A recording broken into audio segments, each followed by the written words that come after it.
Welcome to the Pet Loss Companion. I'm Ken Dolan-Del Vecchio. I'm here with my friend and co-author Nancy Saxton-Lopez and a special guest who I'll be introducing in just a minute.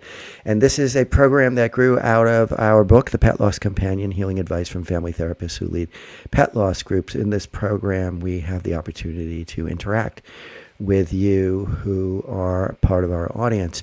And a lot of what we do is we read notes that you've sent us, emails that you've sent us about your own experience with loss and your healing process. And if you would like to write to us, you can reach me at kenddv@gmail.com, and you can reach Nancy at nsaxtonlopez at csmpc.com. And as I go through this opening, note that everything I'm saying is in the description. So I'm going to go through this really fast. And if you'd like to reference any of this material, it's attached to the program.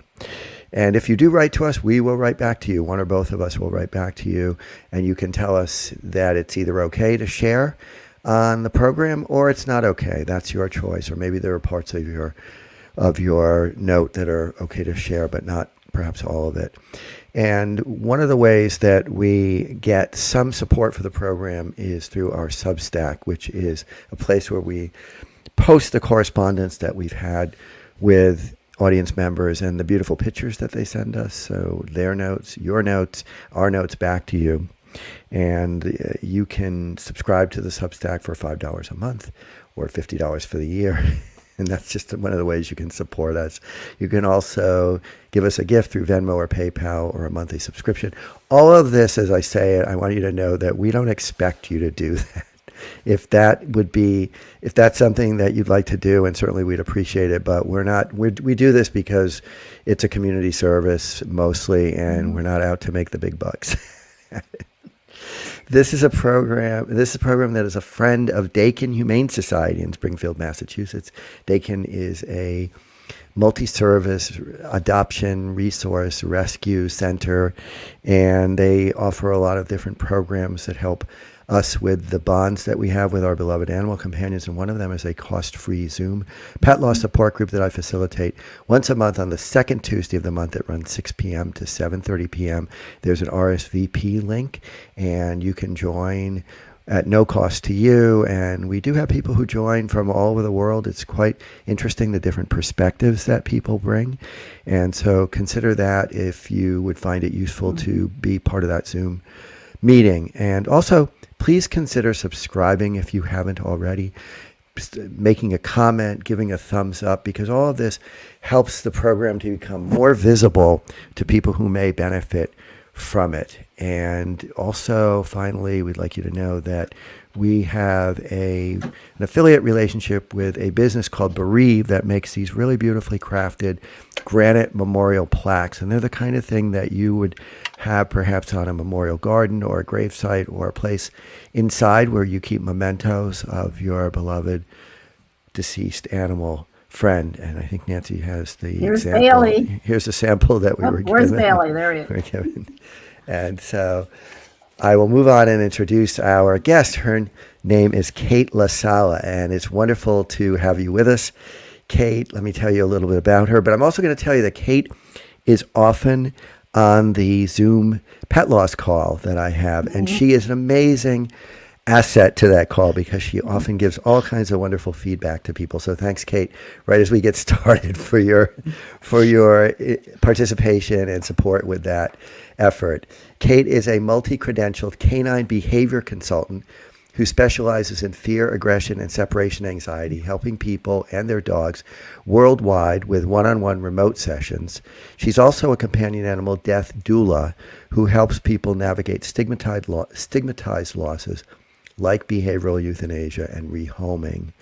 On her blog, she has been chronicling her own grief journey after losing her soul dog, BooBoo, 7 months ago. And we actually devoted one of our programs to the correspondence and the photos that Kate gave us. And you can learn more about Kate in the description. She has all kinds of resources. It would be a great thing for you to visit her website.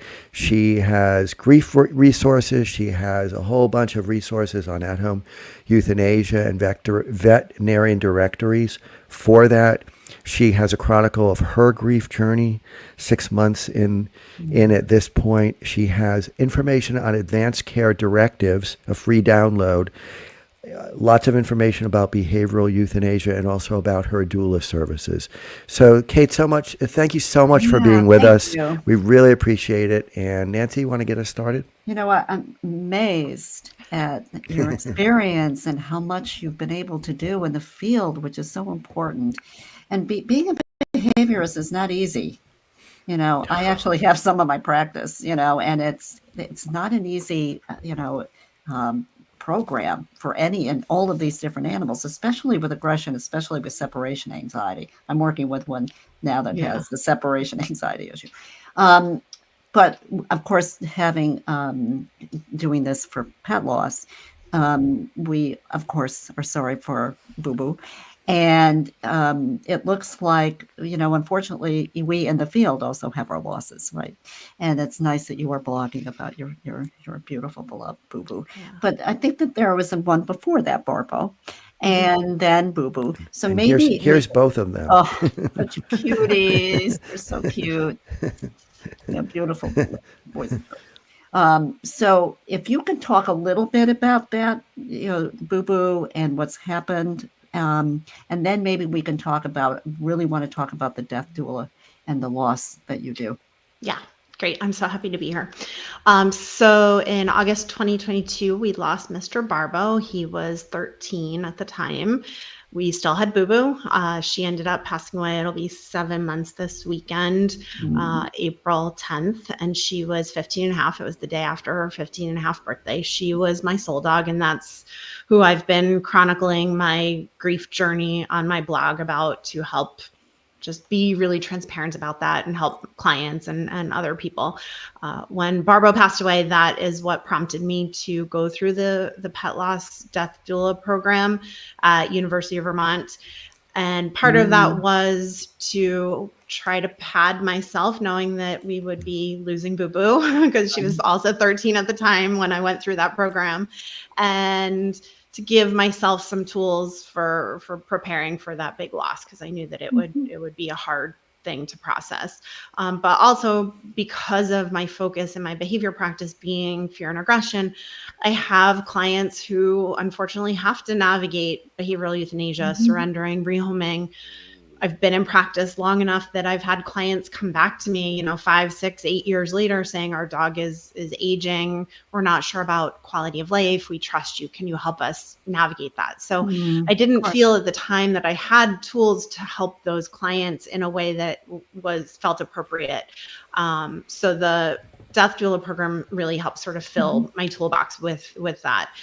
So I have a separate session that I offer for people who are considering behavioral euthanasia or surrendering. It's not a training session per se, but we talk about the dog's history, and if they want to or are leaning towards that decision, I can help navigate them. And then certainly if they follow through with that, recognizing that rehoming and surrendering are losses, even though the animal may not die in that process, the animal's leaving that family, and that's still a grief. And so that's where sort of my doula work comes into play in that.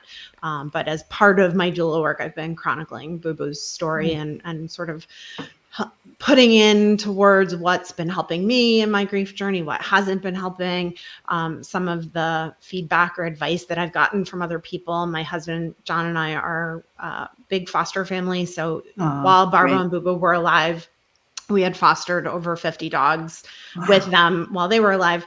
We're up to 61 now.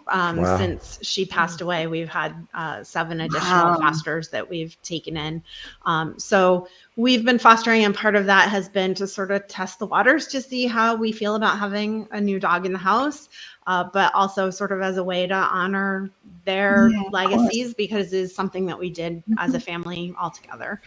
So, I've been talking about that, talking about the benefits of fostering, and just really, being transparent. And I think it's really important, and that's something that, you know, your podcast certainly helps do, is bring death into conversation. And I think that doesn't happen enough in our society. And so as a behavior consultant, as a death doula, talking about how deeply this loss affected me, and, you know, I didn't work for months. I couldn't, like, you know, Of it's course. one thing to lose your soul pet, but it's a completely different thing when you are also in the animal world, and your Yeah. day-to-day job is working with dogs, to be navigating that loss, and to also try to help other people with their dogs. And, you know, I couldn't be compassionate early on because I was grieving so much Of myself. course. You know, I couldn't have empathy for, oh, your dog is barking and jumping. At least you still have a dog, right? You know, and so I No, knew I right. was not in the mental space to serve my clients the way I needed to early on. So I didn't work for several months.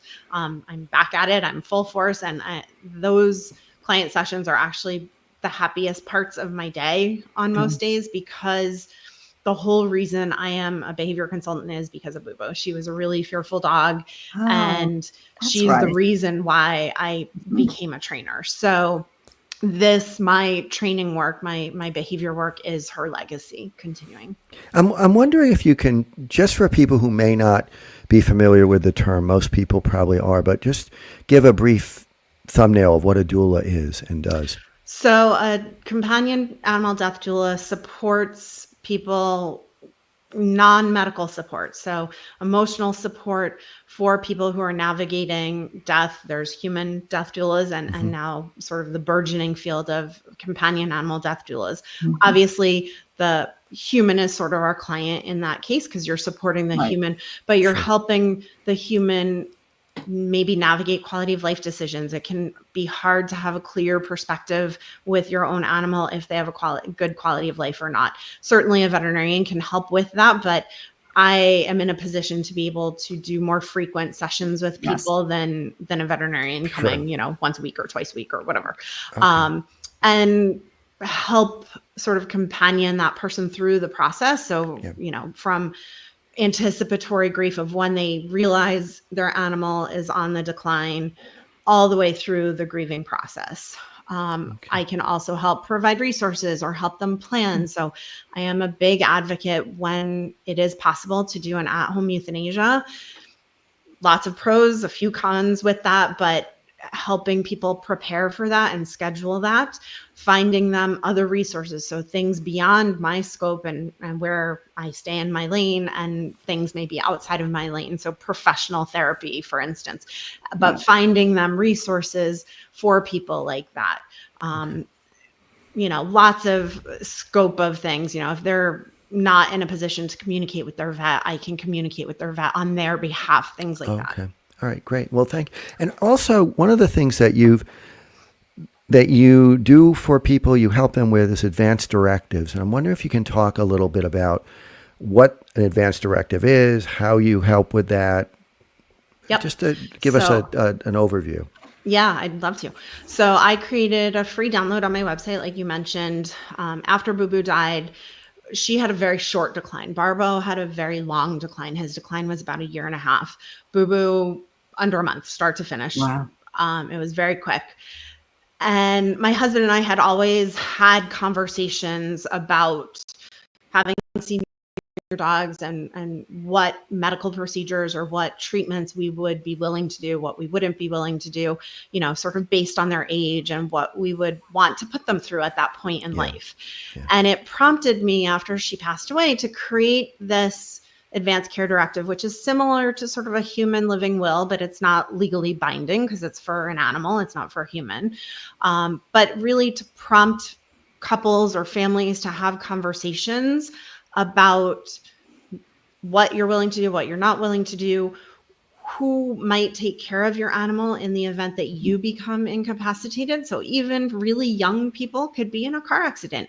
You know, there's lots of posts that you see on social media about elderly people being moved into assisted living and they can't take their animal, and nobody's left to care for that animal. And those situations do happen, but it's not exclusive to elderly people. So I want people of all ages, even if you have a young, healthy puppy, if that puppy gets hit by a car and needs extensive surgery. What are you willing to do? What are you not willing to do? What are your financial resources to do those things?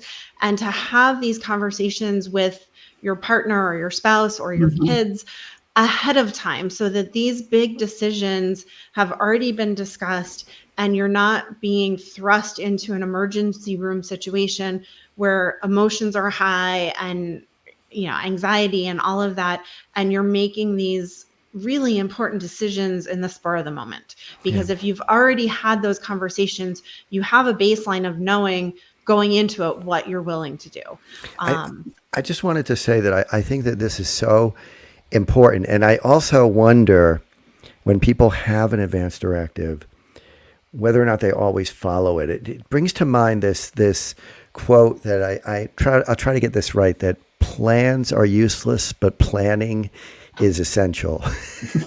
So that I'm thinking maybe you're not going to do exactly what's there, but you're going to remember that you talked about it. You're going to maybe use that conversation and that sheet as a reference for figuring out what you're actually going to do. Yep. And it's a living document, meaning you don't just do it once and then you're done. You do it and then you revisit it. You have to revisit it as the animal's aging, if your personal situation changes, if the people that you've designated that you think are going to take care of your animal, if something happens to you, if their personal situation changes. So it's something that you want to revisit annually, or maybe even more frequently as the animal is aging. But to just open those conversations and have those tough conversations. We don't like to think about our puppy dying, but puppies get cancer, puppies, hit by cars, like things happen. And just to have the advanced care directive as sort of a stepping stone to open the door to have these conversations with your family members. And if you're going away, leaving that with your pet sitter, especially if you're going out of the country, leaving a copy with your vet so that if something happens and you cannot be reached, your wishes are known. That's a great point. I love this, because what happens is we're talking, you have a conversation with your family, with the vet, and then you keep revisiting it, right?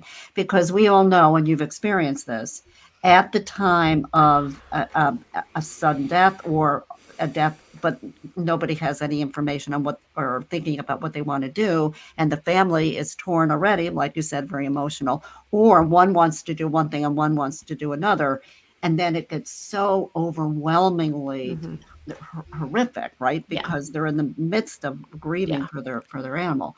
So this is really a good thing to have. And when I do quality of life assessments with my doula clients, if there's more than one person, I will have each partner fill out the quality of life assessment separately, because a lot of times different people in the household are interpreting the animal's decline in different ways. And I find some similarities with that, with the advanced care directive, that some people are like, we will do anything. We will go into bankruptcy if we have to save this animal. And the other person is, we really can't afford to do that. And I don't want to put them through chemo, or I don't want to put the dog through this. When BooBoo got ill, we thought it was her mouth. It wasn't. It was a tumor. And she was 15 and a half. We said, we're not going to put her through an MRI. We're not going to, what quality of life is she going to have? We're not going to get another 10 years with this dog, even if we confirm that there's a tumor behind her eye. It's not going to give us any important information that's going to change our course of treatment. But my husband and I were on the same page about that. Had we not had that conversation prior, potentially we could have, in that emotional moment, been like, okay, just do whatever you need to do, and not having the clarity of thought, because we had already been talking about this for years and years, because we had been living with 2 senior dogs.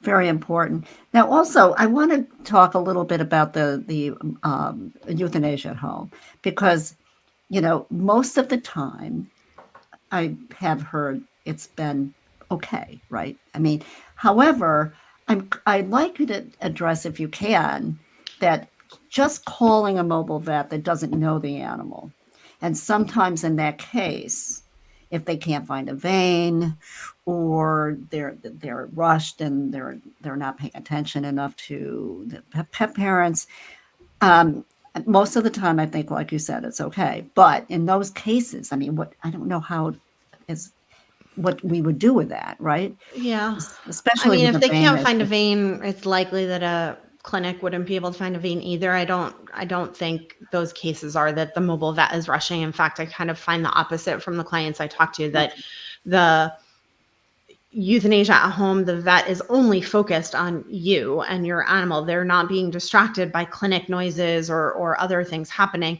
And so their focus is you. Yes, they are a mobile vet. They have appointments to keep, but most euthanasia vets block out usually about 2 hours for that appointment. So arriving, settling in, if it's not a regular client, just a vet that you've called to do the euthanasia, getting to know you, getting to know your pet a little bit, and then walking you through the procedure and actually doing it.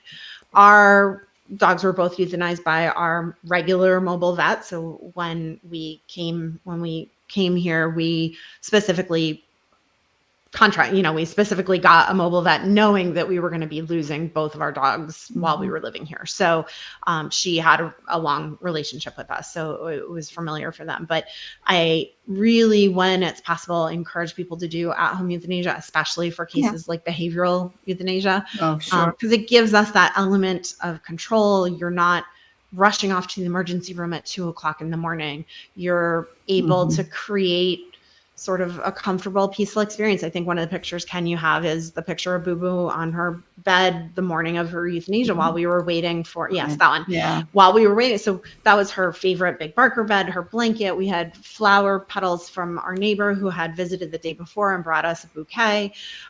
So we were able to create this beautiful environment and make it as lovely as possible, sort of the best worst case. Such a beautiful picture. And a lot of animals don't like car rides. They don't like being transported. So you don't want to stress that animal out right before they're going to get euthanized. So, you're able to create peace. It's less chaotic. It's private. You're not then doing the crying walk through the waiting room as you're leaving the treatment room. And it allows inclusion of other pets and children in that process. Whereas if you were doing it in a clinic, your child's going to have to commit to go or not go. And they might regret that choice later on. Whereas if it's at home, they can choose to remove themselves. They might sit on the stairs and kind of peek around, or they might look out the window if you're doing it outside, but they have the option to be present. I think it's also really important that other pets are present when you're saying goodbye, because if they just get up and go to a clinic and they never come back, the animal understands death. They don't understand disappearance. So there tends to be higher in the clients that I've known that have had to go to the clinic and not done it at home. The remaining animals are wandering and vocalizing and looking for the missing pet because they don't understand that the pet is gone. Is there a lot of added expense to a home euthanasia? So it can be more expensive, but there are, and that is one of my cons that I list in my blog post is cost.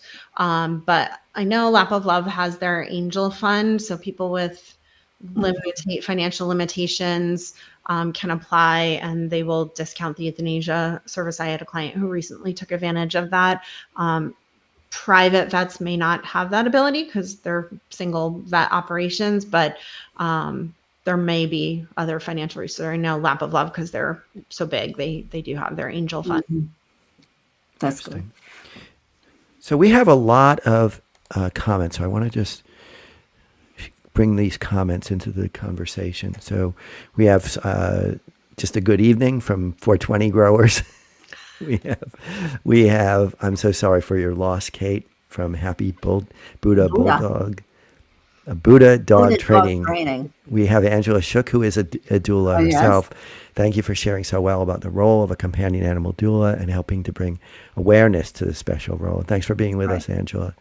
We have from Liz, my husband and I are in deep grief for the passing of our dog October 17th. I've read The Pet Loss Companion. I'm wondering which of the three of you I could contact for some one-on-one grief counseling. We're not doing well with his passing.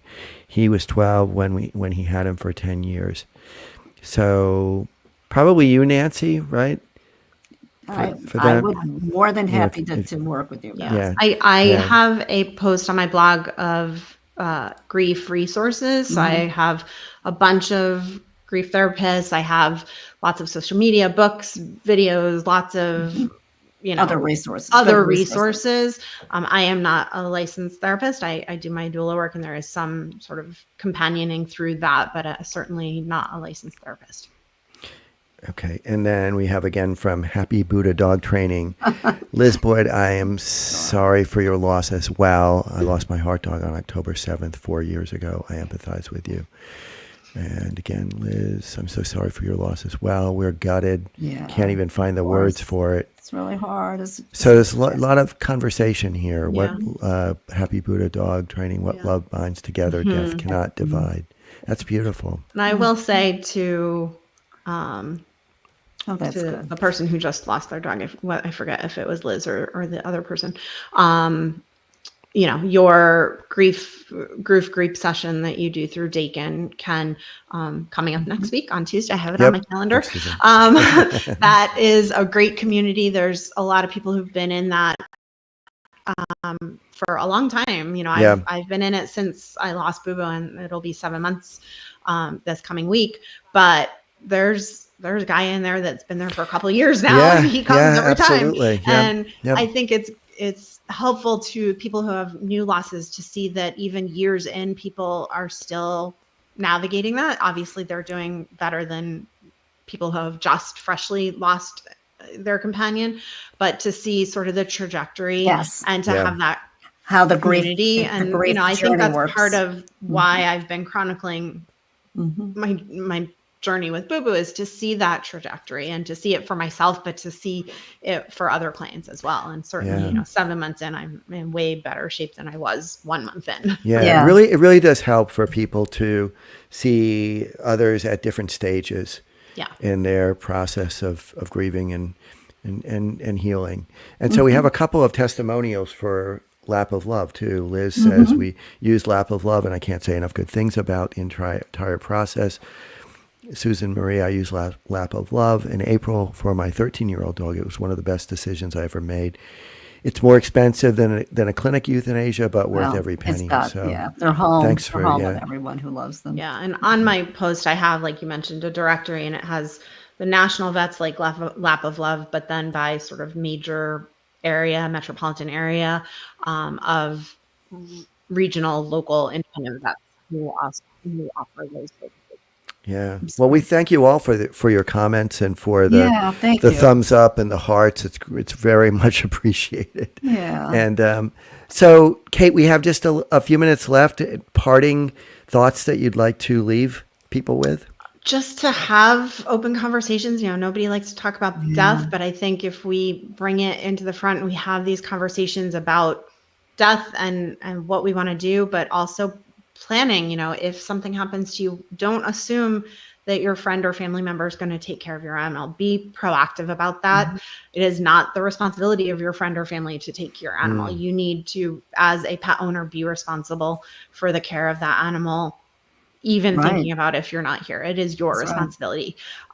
So do not make assumptions. You might get lucky, but don't make assumptions, and have those conversations with people. I have a handful of clients that I've worked with for a very long time, and I am their designated person in their will to take their dog if something happens to them. So can't do that obviously for all of my clients, but some very special clients, that have sort of become friends over time. But being proactive, especially if you have a difficult dog or a dog with behavioral issues or a cat with health issues, and dedicating money. Both of those clients have dedicated a fund if something happens, that I get their animal and I get a chunk of money for caring for that animal. So really thinking long term, and my directive kind of talks about that a little bit. But just that, and just being sensitive to people's loss, and this is something you guys have talked about, but they're not refrigerators, they're not cars. We can't just go out and get another one. And so being really sensitive about people who are grieving, even if it's months and months later or years later. Like, these animals are so close to us, and it's so painful to lose them, that 7 months in, don't tell me, like, are you thinking about getting another dog? Like, that's not appropriate. No, it's not. Well, we want to thank you so Yes, much, Kate. Kate. I want to thank Really you great. for your support with the Pet Loss Group as well. And again, this is Kate LaSala. She is a multi-credentialed canine behavior consultant who specializes in helping with really pretty big problems. Yeah. Fear, aggression, separation anxiety, helping people and their dogs with one-on-one remote sessions. So she's accessible from anywhere, Yep. which is important to know.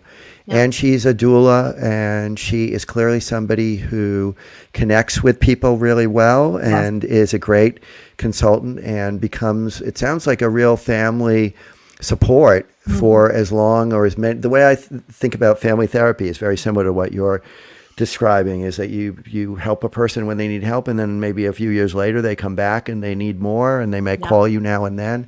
And so it's wonderful to have you on the Yes. program. Please Thank take a you look so at much. all of the links that and look at her website. It's a great website. There's lots of content that will be helpful to you, and maybe we'll talk another time. Kate, Yes. thank you so Great. much. Like to. Thanks for having me. Have a good evening, everyone.